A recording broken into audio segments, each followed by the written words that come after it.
الحمد لله والصلاة والسلام على رسول الله صلى الله تعالى عليه وسلم. أو كما ماوي كما وما وصل محاولة كان دو كتاب لكتابه كان طواكين كتاب الصيام وكتاب حج.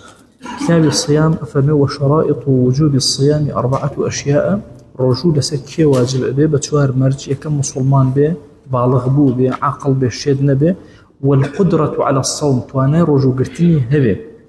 كسي توانا رجو قرتني نبي. وعلى الذين يطيقونه طبعا يطيقونه اما همزه من هي العربيه بيوتي همزه السلب عند جار همزه كرج معناه كاغورتوا وزم جاري عرزم كل قاسط ومقسط مثلا اقسط معناه كشون اغور اين الليل على الذين يطيقونه يعني على الذين لا يطيقونه توانان يشك همزه هي باب افعال عكس بيته معناه أو يشك لباب كان طبعا باب إفعالكم الله معناه هي يشك لمعنى كان سلبة كأوها كأفرمي خوي يقول القرآن وعلى الذين يطيقونه يعني على الذين لا يطيقونه فدية طعام مسكين وبريبتي كتوانيه وبرجوع بتوانيه نبو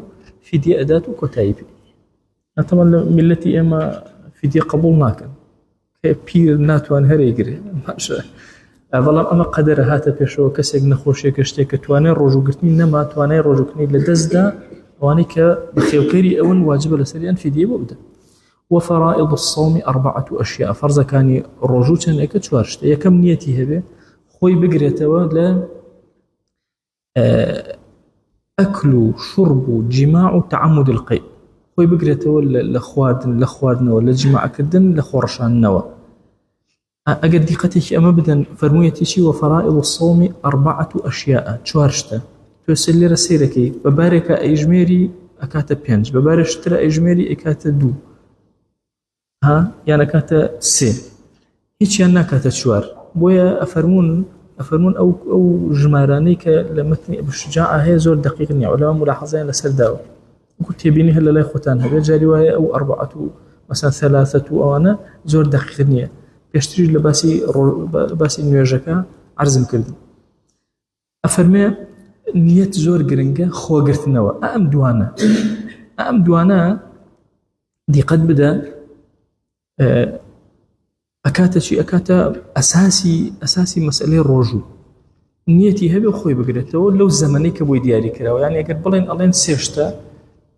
نيته خو قرت نوا الزمن لو زمن محدودة هيك نخوا قلت ترى الأوان دي. والذي يفطر به الصائم 10 أشياء أو يكرر أشكال دشتا ما وصل عمدا إلى الجوف هشت بعمدي بشتناو قلاي إنسانه والجوف ناوي إنسانه باشا يا بشتناو سريوة بشتناو سكيو جوفي بطني يا بشتناو سريوة باشا هر يشق لمانا هناك أشكال رجوك أشكال اما همو طبعا لإنسانة كمالة بابلين كن هي لإنسانة مثلا لوتا باشا تشاوى جوية دم بيشو باشي إنسانة هر يشك لمانا دي قد بدا هرشتك داخل بو بناوي إنسان بيانا بعمدن يجبوت شكا فرمى عمدن هر همو أمانة رجوك أشكال. والحقنة في أحد السبيلين طبعا لا طب يكون أو كسيكا مثلا سكينة شوى لباشوي مثلا شتيكان كردوة الناوة بوي سكتوني ودروز بيوتا حقنة يا لباشوي استرجم بوري وموري اشتهاتوا باشا بكاريانا همو أم حقنة عينا آية يعني ما بسك أما آية شتي لباشو باشي إنسانه كدو منفذي مفتوحا ما زال يخوما زور قرنجيبا منفذي مفتوح أدا لإنسانه لما منفذي مفتوحة وهرشتي بشت جور الرجوع أشيال ونمون الدم منفذي مفتوحة لوت منفذي مفتوحة جوية منفذي مفتوحة بيشو باش إنسان منفذي مفتوحة هندي كوني ترمان هي لإنسانة بمنفذي مفتوح ده نادر مثلا تشاو مثلا ناوكيش هر منفذة بو تشو ناوي إنسان طلب مفتوح ده نادر أو دوانا طلب لجوية وهرشتي شو جاري خوما قلو مالا مكان بجويانا منفذي مفتوحة الرجوكي أشكي وكو يشتي كبيرة قريو داري هنا رجوكي بي أشكي لوت كتشوى لحد يخوي تجاوزي كتشوى ناو عين المنفذي مفتوحة والله تشاوب منفذي مفتوح دانا دا وبيل لما زي يخوم أنا أقل كاسي قطري بكار هنا رجوكي بي ناشكي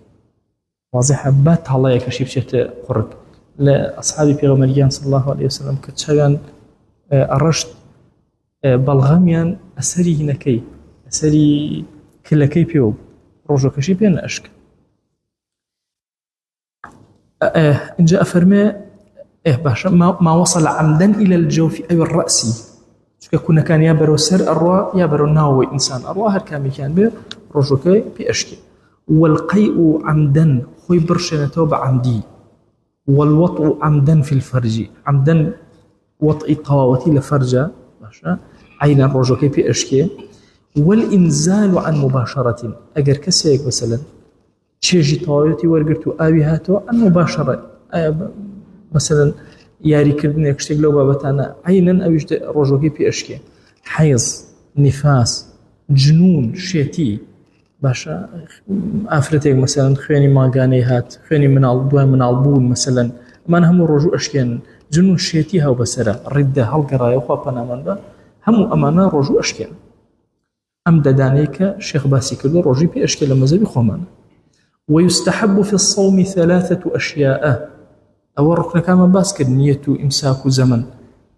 سنة هايكا سيش جيب جيكا للرجوع يكم تعجيل الفطر كبان يدا زور رجوع كي بشكين وتأخير السحور درنج هالشبكة ساعات دوانزن نضي والله نانم خالتي بو بيانينا والله أبي سحورك بركتي كي زور قوليتيا برا بيان هالسي مسخومي آيوش بي داتا خورمايك بي بكاري بي وترك الهجر من الكلام قصي كان بابلن قصي عصيان بي قصي بي سود بي خوي لي بارزه ئیتر غیبەت کردنی خەڵکە جوێندانە کورە نەمیمە کردنە کورە هەر قسەی ئەوەیە کورە گۆرانی وتنە هەر شتێک لەو بابەتە هەمووی ئەگرێت ويحرم صيام 5 أيام 5 ڕۆژیش نابێ بە هیچ شێوازەتیایە بە ڕۆژوو بێ 2 ڕۆژەی جەژن لەگەڵ 5 ڕۆژەی ئەیام التەشریق واتە 4 ڕۆژ لە جەژنی قوربانە حرامە 1 ڕۆژ لە جەژنی ڕەمەزانە حرامە لە ساڵێکە 5 ڕۆژ حرامە ئینسان تێ بە ڕۆژوو ويكره صوم يوم الشك إلا أن يوافق عادة له وكراهته حرام نية روجي يوم الشك برجوبة نازل رمضان يا رمضان نية يا نابي برجوبة إلا مجر كسيك عادتي وهذا وأنه كوتوت الدوشمة يشمو دوشمة برجو قيناك أو برجوبة ما عدا أنا برجوبة كراهتي كإنسان تيا برجوبة طبعا كراهتك إيش بوشي أجرته بو اختلاف أمتي إسلامنا باختلاف يا دروز بالله بابتانا أم بابتك عرسنا كمسألة اختلاف زور كذي أما لو بلا ما نوع اعتيادي به مثلا فلان كنت شوي أنا كردي أميت النيكلا هر ولاته حسابي خوي هي لما مسألة ما شو طلوع كان جواز لما زبي خو ما نزور جرينجي بودراو طلوعي هلا بجي أما مثلا كردستاني أما شوازك بريار ما دا بيك وهم برجوع بينه أجر بريار درا مثلا يوم الشك نازنين احتمال رمضان باحتمال رمضان حول رمضان كشنا ما توشبه كراهتي إنسان برجوبة إلا ممكن عادتك أجل لحالتك حتى قريما سلطي أو كاتي مسلمانان يا سلطي وقت مرجنا مسلمانانش رجوي دانا لكاتيك دوايب ومن درتو خلله إما هيج قناه بارين أو بر الرجك قرينا ولا هناك أو هيج إنسان نبناه بار بتيا ولا هيج إن جاء مسائل وين مان قوري مان بتشوك وهم حديثي لسرة لآخر زمان مان أوصي إيش اللي نشانه كان آخر زمان أو هاي الله يخشوا بس يخشوا أبين ممكن تو ما بيني بالله والله بابا في رمضان دمك والنجبو هر يكشو كان قيامته بو انسان زو سري خوي بينا نايشنه ليوم الشك موافقه عامتي مسلمان كان سلطه منطقه كباشتر ومن وطئ في نهار رمضان عامدا هشكسي بعمدي لروجي رمضان في الفرج لا بابلن بيشوي افرد جودبون رويدا لقليا فعليه القضاء والكفاره ابي هم روجوك بقريته هم أبي كفارتيش بدا بلام دي قد بدن فعليه لما زبي خوما لسر بياوكيا سأفرتك نية صحيح لما زبي خوما لسر أفرتك جبل سهر دوكيان بيو آوا بس دير أفرمتي فعليه لسر بياوكيا كقضاء رجوك كاتو كفارتيش بدا كفارتك تشي عتق رقبة المؤمنة عبدك مسلمان إيمان دار آزادك فإن لم يجد أمي نتواني فصيام شهرين متتابعين دوما لسريك بالرجوع لسريك أجا ملاحظيك تامدها لما زبي خومانا لسريك ببيع عذر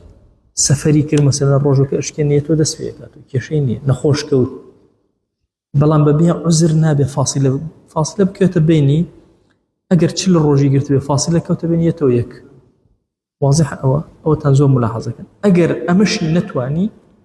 فإن لم يستطع فإطعام 60 مسكينا 6 فقير تيرك لكل مسكين مد وهر يكي كان مد خواردن مشتي خواردن 600 غرام أو أنا كدان دراو 500 غرام باشا أدا لا مثل خواردني أو روجي أدات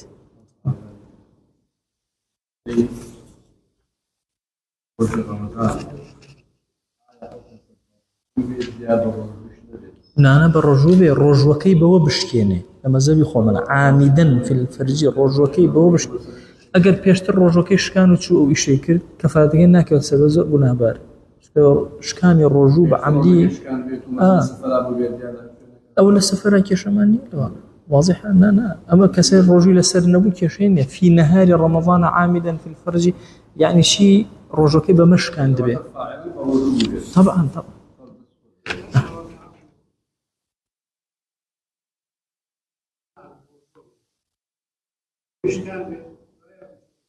أو طبعا بناهي كبيرة لبناهي كبيرة كعقوبة بوسة بلام كفارة دقنا كيوتسر بلام كر شقة كان قيامتي أوس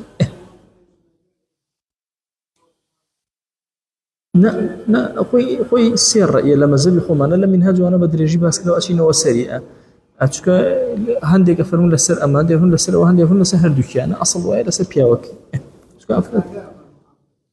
شيء أي طبعا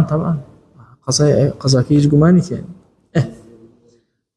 ومن مات وعليه صيام أجر كسي مرد الرجو قرزار من رمضان الرجو رمضان قرزار أطعم عنه لكل يوم مد بوهمو رجع مشتي خواردن أدري شصد غرام خواردن بوهمو رجع أدري والشيخ أجر كسي عمري شو وسر الذين يطيقونه بيربو إن عجز عن الصوم نيتواني بالرجو يفطر رجو ناقري باشا ويطعم عن كل يوم مدة بوهمو رجاك مشتي خواردن أدا أجر أمو شيء يفطروا سير كين توزن مذهبي أبي شجاع ليرة تندى يفطروا يعني الرجوكي أشكيني وتبى الرجوع أبي أشكيني بالرجوع أبي أشكيني شو قياسك لفكري أبي شجاع أبي جوايك أو كسانيك عسريان هي باشا مجاليان بيدراوا على أبي مباشرة الرجوك بكو دواي إنجا إنك إلى سلاج أوني هر نيجري يعني بارشيو أكبر دواي إيش كينه بارشيو أكا إيش كينه حتى وكساني كريكاري أكن إيش كان هم إلى فكري أو المذهبي خو ما أنا أوايا أشياء احتمال هي إيش كنك احتمال هي بوي بكري احتمال هي تشاق بيته حتى مريضك مثلا باشا الله هرهم بالرجوع بيته أي رجوع كأيتين بوي أفرمان شيء والشيخ إن عجز عن الصوم يفطر باشا إفطار أكا رجوع كناش أشكينه ويطعم عن كل يوم مدة طبعا أجر وش نكاهر أبي أوي كأرزم كردن أو فكري أبي شجاعة أجر نهر بالرجوج نبي أتيادي هر هالناس يبغى بارشي وبالرجوج نبي وأتيادي مدة كان ذات كشين والحامل والمرضع أو أفرتيك حاملة سكبرايا أو أفرتيك وشير أداء إن خافتا على أنفسهما أجر ترسان لخوان طبعا لما زبي أما جهة كراوته أم أفرت بو بالرجوج نبي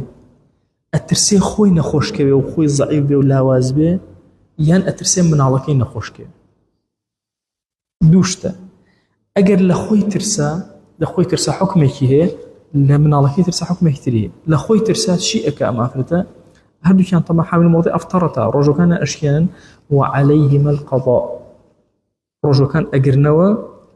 باشا طواو يتر كفارة يعني هي كفارة يعني نية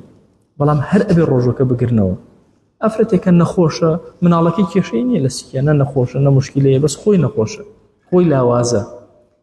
أو حكمك يتي بس الرجوك أجرته طاو وإن خافت على أولادهما أجر خوي صحتي زور بتو باشو كشينية ترسال لشي لمن علىك أفطرتا وعليهما القضاء والكفارة الرجوك أنا أشكين بلام واجب لسيان بقضاء الرجوك كانوا بكفارة جبدا عن كل يوم مدن بهم الرجش 6 غرام أدن دو تبيني ليرا بدم يكي كان نفرم الدكتور بوي دابني إن خافتا جنكا الليرا بيوري شرع دايكك ئەترسێ حملی هەیە و ئەمانە و ئەڵێ لاوازمە و تووشی احتیمالە نەخۆشی بم و ئەمانە شەرع مەجالی ئەدە. یعنی ئەم فتوایە لەلای ئافرەت خۆیەتی، خۆی ئەزانێ ئایا ئەتوانێ بە ڕۆژوو ئەبێ یان نا، خۆی ئەترسێ لە مناڵەکە یان نا، خافەتە. دیارە لە مەزەبی ئێمە ئەوە نییە وەڵا دکتۆر وتوێتی وەڵا بۆ مناڵەکە و خراپ، حەقی نییە بەسەرەوە. دکتۆر وتوێتی بەس خۆی پێی وایە خراپ نییە، ئەوچە ڕۆژەکەی بگرێ هیچ کێشەی نییە. بەڵام دکتۆر وتوانە هیچ کێشەت نییە، بەس ئەم خۆی مێشکی مرتاح نییە ئەترسێ، جائزە بۆی ڕۆژەکەی بشکێنێ. ئەگەر لە مناڵەکە ترسا ڕۆژوش ئەگرێتەوە کەفارەتیش ئەدا،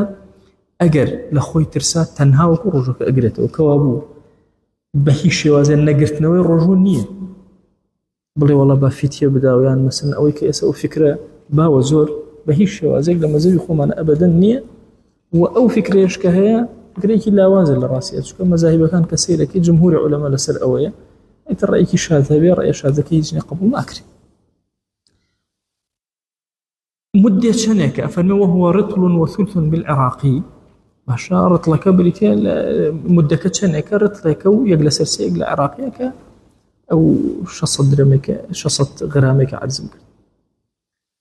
والمريض والمسافر سفرا طويلا أو كسيك نخوشة يا أو كسيك وسفرك دور للريتي يفطران رجكان أشكان ويقضيان رجكان أجرن ومجال ده. أو كسيك مسافرة يا أويا بلام وأن تصوموا خير لكم. بمسألة الرجوع دائما قاعدة كي أوائسة ويقول دائما حزك الرخصة كان عبد كان وريقر بس للرجوع أوانية ملاحظة أوبكا قاعدة كي قشتي من هي إن الله يحب أن يرى أثر نعمه على عبده. يكب النعم كان إخوة رخصة إخوة في خوش الرخصة كان لعبد كان ببينه بس لمسألة الرجوع رخصتنا وأن تصوموا خير لكم. رجوعك بقري باشتري بويا علماء هاتون قاعدة رخصتيان رخصة عزيمة لما زبي إما بعم أوان لكردو وتوانا رخصات حتى وكبتواني النيكي شكبو بدليل أمي وأن تصوموا خير لكم. رجوعك بقري باشتري با عزري شيء با للسفر شابي سفركش طويل بي وما نجبي. أفرمي لغزوة مؤتاه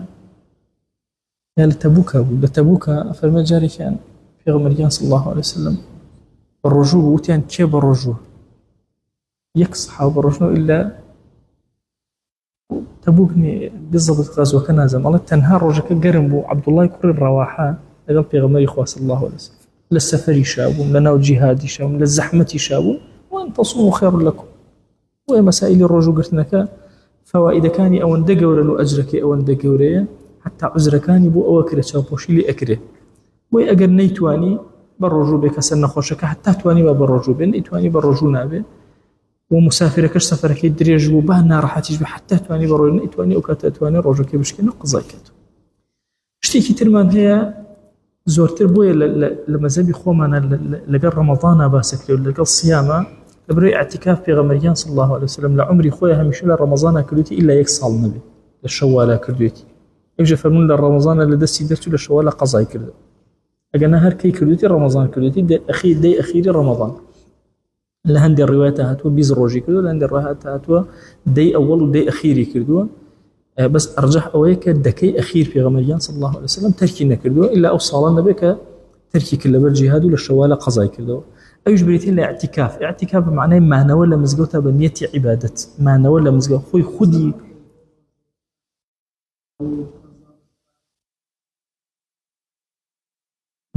رمضان وفرس بس رمضان وفرس ما بس الأشياء السفر وأنا أنا بس رمضان أو يجل الرجكية نا هرنا غيري مانجي رمضان ناقرته كاتا فرزك اعتكاف معنا ولا مزقوته سنتك زور مستحبة شرطي هي النية بينه ولا مزقوتها بمعنى روح يصير النية واللبث في المسجد هو طبعا يك ملاحظة أنا دم النية زور قرنج للإنسان تصور كان يسئم روجانة شنجارية مزقوت بس أمنية بينا للضلط نية ما اعتكافك من لمزقوتها أو زمانك لمزقوتها بأجر وتنسري أجريك مضاعف لسر أجرك يتري ببيئة وهاتي أجري اعتكاف النية أو عبادة لدس أدي يعني تتصورك بس نيتك آتي تجور لا أقدر قال نيتك يعني توي تجور طبعا بنيتي اعتكاف نسوي أو أجر جورو دسك بوي أفرم الشرطك دوشته تنهى النية اللبث في المسجد ما نوى بلام ولا يخرج من الاعتكاف المنذور أجر نزري كل سرخوي اعتكافك نابي بشيت درو إلا لحاجة الإنسان إلا مثلا قضاء حاجة بود زنوج اشتبرو أو عذرك زور هات بسري إنجا عذرك شيء حيض يعني آفرتك مثلا هاتوي اعتكافك لما زكوتك كتو تعادوا أبي بشيت درو يعني كسيك النخوشك لا يمكن المقام معه مرضك أواك نتواني اللي قال يا بمنته يعني أقل نخوشك سرتايه وبيني لن نزرة بشيت درو كما اعتكاف من هي نزرة إمام عمر فرموي أبي غمريان صلى الله عليه وسلم لزمان جاهلية ما نزر مكروش شوية لبناي كعباب فرموي أوفي بنذرك لزمان جاهلية أكردوا لزمان الإسلام شو ولا لبناي كعباب الشيء جيب جيك نزركت جورك لاعتكاف ماني مثلا كسك اللي صار خوي أقر أوشتم بوبكي أمصال حد شوكة اعتكافك مثلا لما زقول الناس مدروا دشوا روجك وكاتبوا إني بشيت دروا إلا بود زنوج نبي يا عذرك أو بيت دروا ويبطل بالوطء اعتكاف بوطء جماع على أوشيته وأفرمي وشد المئزرة في غمريان صلى الله عليه وسلم لو دشوا باشا شد المئزرة كأنه بشتويني خوي قايمة كرت هذا كناية بأويك في غمريان صلى الله عليه وسلم لو دشوا رجا نأسو لي خزانك أو بابي رجو منطوى بابي حج أفرمي وشرائط وجوب الحج 7 أشياء بحوشة واجب أبي لسلمان حجكين مسلمان بين بالغ بين عاقل بين حر بين وجود الزاد والراحلة أو الدمان هبه بشينو بقرينوا وتخلية الطريق وإمكان المسير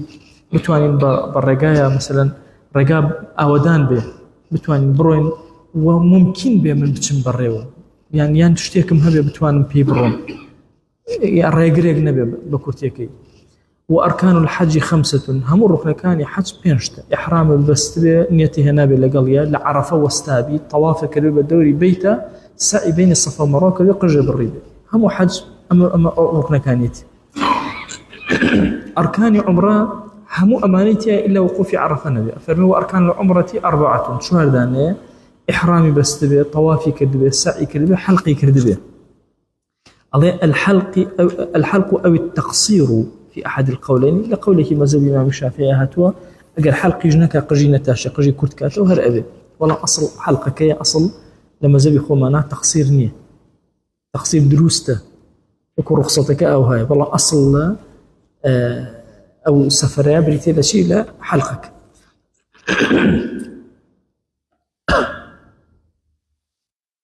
وواجبات الحج غير الأركان 3 أشياء واجب كان حج غير الركن كان سيشتت إلا سر واجبة أو إحرام لكوا أبسيتونيتين لميقاتي خويا لميقاتي ودياريك لا شويني ودياريك ولا شوينا ورمي الجمار 3 واجب لسر أو سيروجة مثلا رجم شيطانك والحلق حلقة كشبة واجب هنا بيتي طبعا أقل دقيقة دابة الشيء الركن كان فرميتي شيء فرميتي الحلق اللي رجع الله شيء لواجبك ها واجب الحج غير الأركان عينا أضوى الحلق دوباري كبدته واضح سنة ويوتم جاري وهي الجمال ابن كان أبي شجاع رحمتي قال لي أويك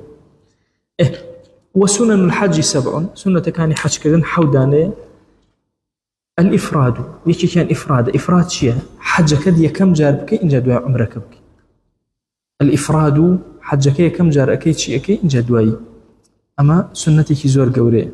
بتواني حاجة بجياء أكيد باشا إن جدواي نكد أشكيني بابلين حلقة كيتو أو أنا إن جاء شيء هم حرام أبسيك وجاري دوم بعمرك بركأك والتلبية لبيك اللهم لبيك طواف القدوم يكم جار كروشتي طوافك حوجار بدوري كعبة أما السنة والمبيت بمزدلفة مبيت يعني الشو ما نوى ويبيد يعني شويني إسراحة الشو والمبيت بمزدلفة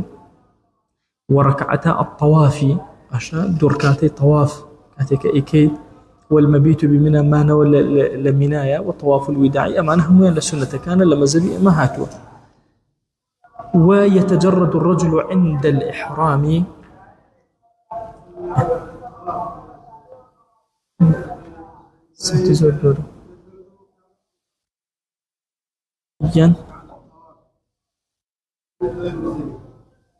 طواف وداع أخير جل كامل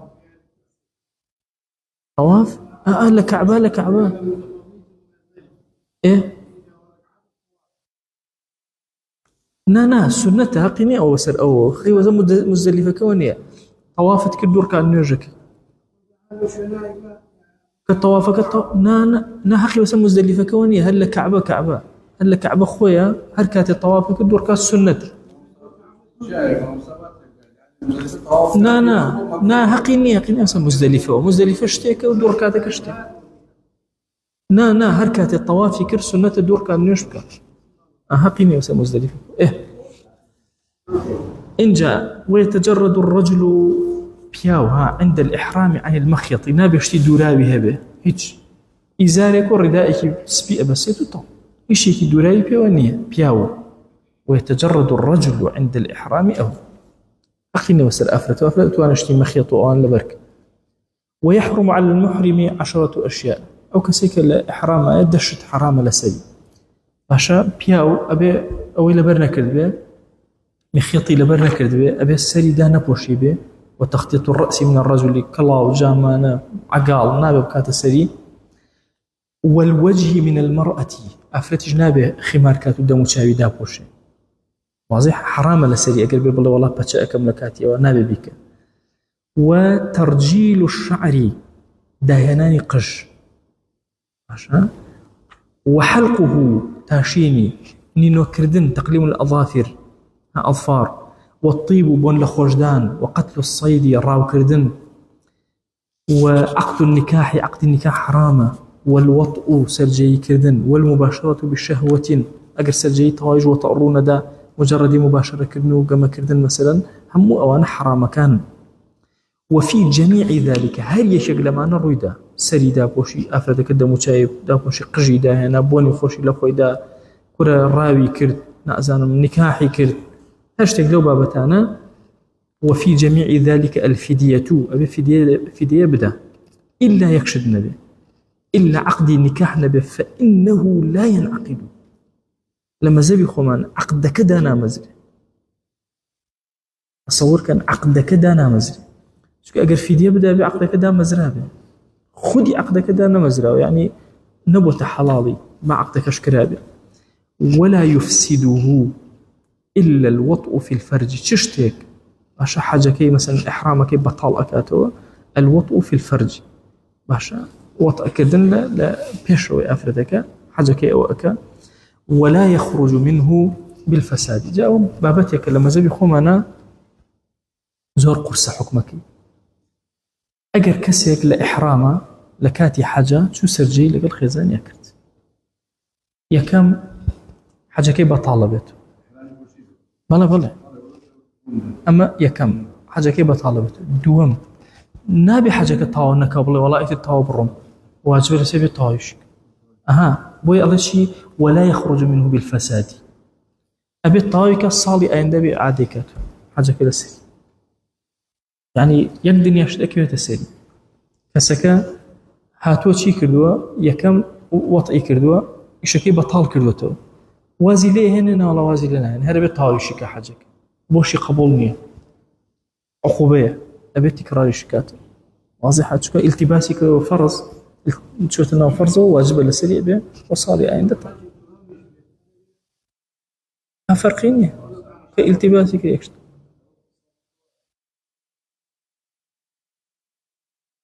أم هنا كجماعك أويان نازن هنا كم شو أو دقيق نمتيا نازن لسر بياوك لسر أفرتكش أو نازن بلام هنا كحكمك أو هاي كوطأك يكر واجب لسري أبي طاويك أو مشكلة كلوية بوش يدروزني وطاويشك بۆخوا ئەوە تەکید نیم چکە تەکید نیم مەزەب دقیقە شتەکانی نەوەکو بڵێ لەسەر ژنیشە نازانم بزڵ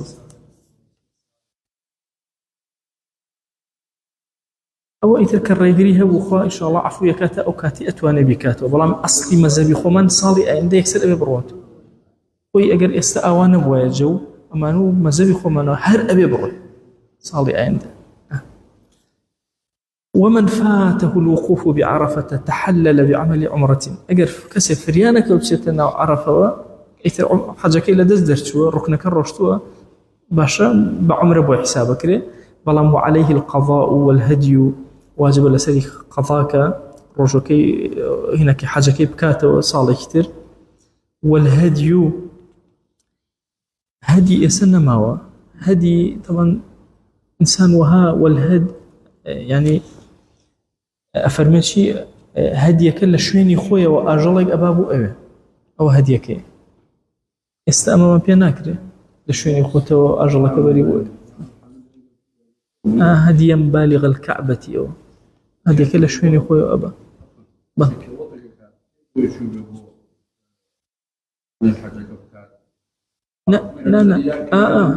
لا إحرامي بس بحج يتر أو أحكام حج بس يا جاري أم حرمانه هموي أو هاي هموي يعني مثلا قصري كله كاتي إحرامي كله بون منقجي تاج قجي داهنا بون يخيله هموي أو أحكام أنا بس في دقيقة آخر مقصد كويك أما بطلنا بوتو نابل حاجة كدر شيء تكمليك قصد الشكل واضحة شلون أول ولا يخرج منه بالفساد وسقاس والله لا وشي حساب مني طبعا أو آية عقوبة أجري لسر ورقري أجر شريعة عقوبة كسي هدايانا اختلاف تيال مزبي خومانا أصل أجري لسر عقوبة كورقري حتى أجر شريعة عقوبتي كسي هدا بشتي أجري لسر خدي عقوبة كورقري تل آية دزبرين كآية داري حد آية أجري لسر أو ورقري كعقوبة أدري سلام رحمتي خواوان دقوري باش ومن ترك ركنا أجر كسر ركن كرد لم يحل من إحرامه حتى يأتي به أشياء أو ركن جاب جاء كاتو وقف عرفة لدزر شيء بس الركن كان يترك أتوانئ بكاتو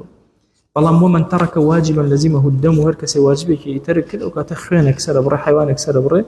ومن ترك سنة أجر يكلو سنة نباس ما كلو كسنيك لم يلزمه بتركها شيء وهيك ناكبة السر أو خيانك واجب أبن لحاجة أمانا لإحرامه يعني مرجنية حج وعمره أجرته 5 أشياء أحدها الدم الواجب وترك نسك أو خيانك يكجل نسكاني نكردوا جيبجين نكردوا تركي كردوا يكجل واجب كان جيبجين نكردوا الشواز أبي مرة كسر بري باشا أجنبوا فصيام 10 أيام درجتي برجوع أبي 3 رجل برجوع حوتيش كجرايو أو خياني كم خياني دوم أجر هاتو حلقي كرت يان ترفوهي كرت عتري لخويا يعشتي لو بابتانا قجي داهنا مثلا وهو على التخيير يا مرك سربر يا سيرج برجوع أبي يا سي صاع أداب شش فقير سيهم خمن الدم الواجب بالإحصاري كسيك روج برو أبي نان هيج بروا إحرامي بستوتشي وهمشتي روج نكرا وقرايو أو كاتا لا يأبى هنا كيف يتحلل ويهدي بشات ويهدي شاة ويهدي شاة إحرامك لا أبى ومرك سربره ما دام التباسي كلو بحاجك إحرامي بستوه يعني شو تميقات إحرامي بستوه دوينان هيش تقرايو أو حكمك يأتي الرابع الدم الواجب بقتل الصيد صيدي كردو شو الرابع كردو أو كاتب حر لوي إن كان الصيد مما له مثل أما أنا أقال لي أجر خدي أو اشتهبك أمر الرابع كردو مثلا مرة يكرر كردو مرة هيبة مرة سربة بزني كردو بزن هي ما جاي كردو ما جاي أخرج المثل من النعم همان هاويني أو سربرته يان أو قومه نية هاويني نية باشا هاويني هي كهاويني هي أما حكمك يا هاويني أو سربرته يان تقويمي أكا بقيمتي أو باي تشنيك مثلا باي بس مليونك باي مليون خواردن أكرو أي بخشيته يان أي بيوين مثلا الله كاك بزين ما بون من مرة كشتوا باش أم مرة كشتويتي الله كاك أدي بزين باي تشن مشت خواردنا سيركن باي صد مستوى صد رج بالرجوع ونمنا بارين كابراوتي كاك بالرجوع لبدي أو صيديك كرديتي أو أقل مثلي هو يترأم مثل ما مرشكي كشتو على أين حكمي هي احتمالي هي مرشك كسر بريته وبدا فقير وفقراء احتمالي هي شكو مثلي هي بلين قيمتك كاك باي 20000 كبك بخارن بدا وفقير 20000 شنك أكا والله درج رجوك كاك درج بالرجوع وهكذا أوش أجورين وإن كان الصيد مما لا مثل له أي قد هاويني نبو باشا شو كركيوي كشتو يتقوي متشلف باشا وصام عن كل مد صام عن كل مما لا مثل له أخرج بقيمته طعاما قيمتك مثلا بأندازي أو خواردن أهنو أو أكا أو صام عن كل مد يوما يان أو قيمة باي شنك بو مثلا لجنم بو همو مدك 600 غرامك أم روجة بالرجوع بو هر 600 غرام روجة بالرجوع وهكذا الطوال يتم مثلا كردي صد روج كردي بنجار بيز روج منازل احتمال بلبلة كي كشتبه مثلا دزنك يتوبوما علم كاكبر قيمتك يتشنك أو دبيك والخامس بينجمين خيان لخيانة كان خيانك كواجب أبي هو وطأه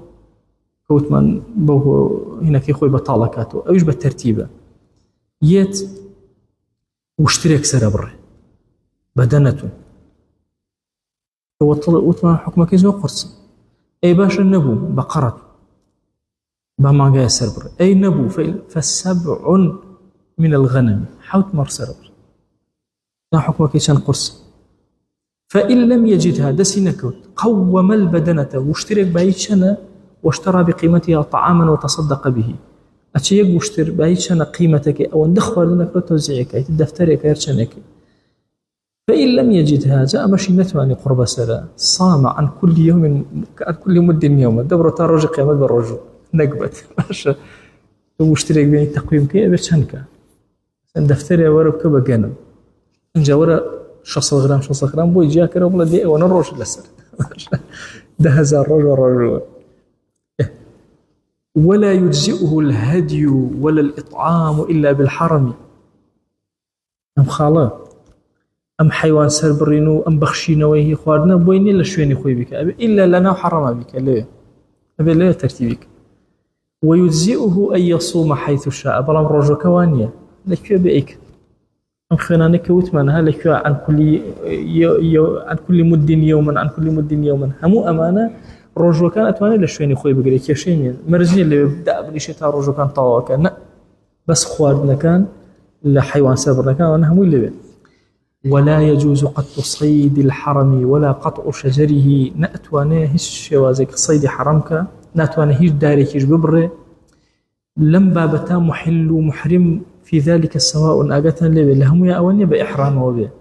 لما سلي الصيد ولما سلي قطع الشجر أمانة أبيت شي بي محل ومحرم هادو كان هذا يكسان يعني أجر كسيك مثلا حرامي شي طاو كردوا شو داري شي ليه كردوا ولا قدارك ماشي عينا يشيق أو كان ياتو تسل خيانك أبي بدا وهكذا يعني أم حراما شمولي هناك إلا كاتي إحرامك والله إحرامش كانوا دسكا بدار برين دسكا باش صيد كردن وراو كردن لا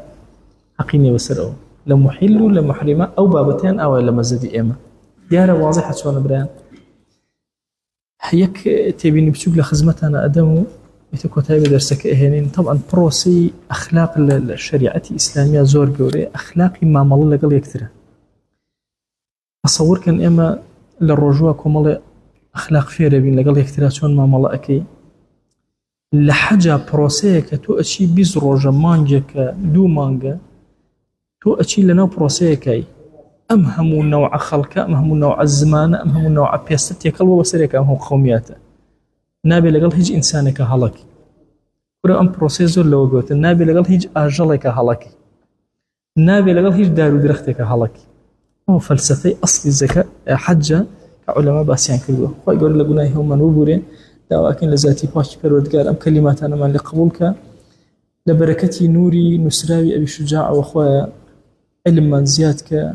عمل من زيادك إخلاص من زيادك أم كلمات أنا بكرة تشرائك روشن بو جيان من بكرة تشرائك روشن بو ناوغور من تو قوري خود خوايا أم كلماتنا بكر الشفاعة كأي الرجي محشر من وهو أم كلماتنا ولا بهشت برز من كرو يا رب العالمين خويا لد أبارنا ولد ألا علينا ولا طوائي قناها كان من وبورا تقولي خد ستر من كبمان شارع وعيب كان من دا شارع عفو من كان رحمة بسلمنا ببارنا إلهي داودي أكن محتاج حرام من مكان تقولي خد خويا أمل برخاتي تو لم زمني فتنة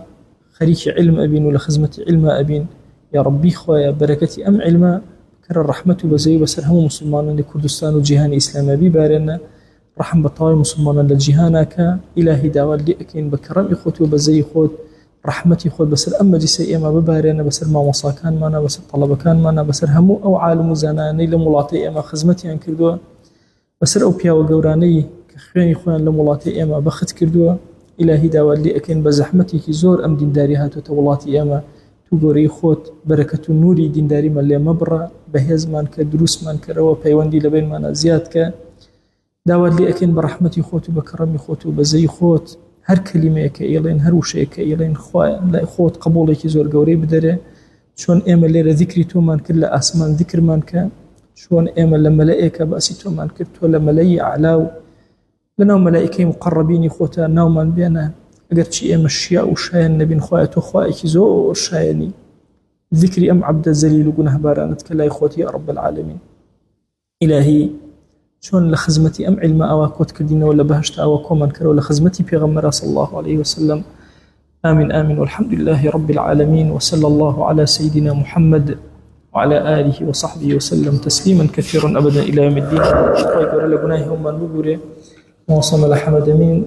بيرترين موصي شهر منا لا نخوش دعاء بو أكين يا ربي خوي يقول الشفاء ورحمتي خوي بو بنيره ويقول إن شاء الله شياني داوتي لسد داري خوي يقول دواء اللي أكين بركة قطع عمري ولسد داري وخواناسي وطاعة وعبداتي